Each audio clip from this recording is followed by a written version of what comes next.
The Wild West, or the American frontier from roughly the late 1800s, has been romanticized in movies, books, and TV shows, often blurring the line between myth and reality. Here are some common myths and the truth behind them. Myths. 1. Gunfights were common in the streets. Hollywood portrays the Wild West as full of deadly shootouts, but in reality, gunfights were rare. Most towns had strict gun control laws, requiring visitors to check in their firearms. Famous duels like the one at the OK Corral were the exception, not the rule. 2. Cowboys were mostly white Americans. Many cowboys were actually Mexican vaqueros, black freedmen, and Native Americans. In fact, about 1 in 4 cowboys was black. The image of the white cowboy dominating the West is a myth shaped by later pop culture. 3. Everyone rode horses. While horses were common, many people in towns walked or used wagons.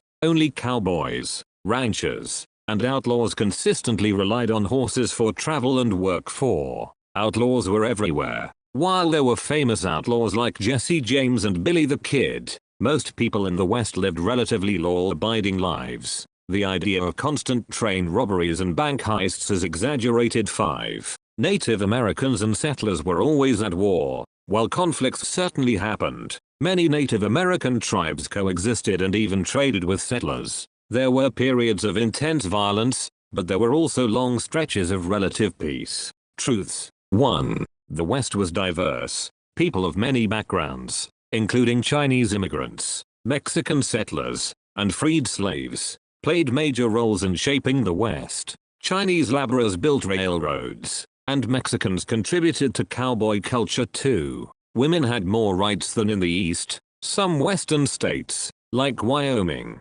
gave women the right to vote before the rest of the country. Women in the West often ran businesses, owned land, and even worked as outlaws or law enforcers. 3. The frontier was dangerous, but not just because of gunfights. Disease, harsh weather, and accidents were more common threats than violence. Settlers had to worry more about dehydration, starvation, and exposure than shootouts. 4. Buffalo nearly went extinct. Overhunting and US government policies aimed at weakening Native American tribes led to the near extinction of the American bison, which once roamed in the millions. 5. Lawmen weren't always the good guys. Figures like Wyatt Earp and Wild Bill Hickok are often portrayed as heroic lawmen, but they sometimes acted outside the law, gambling, running saloons, or even engaging in gunfights themselves. The Wild West was much more complex than Hollywood makes it seem. While there were real dangers, it wasn't just a lawless land of shootouts and cowboys. It was a diverse and evolving frontier.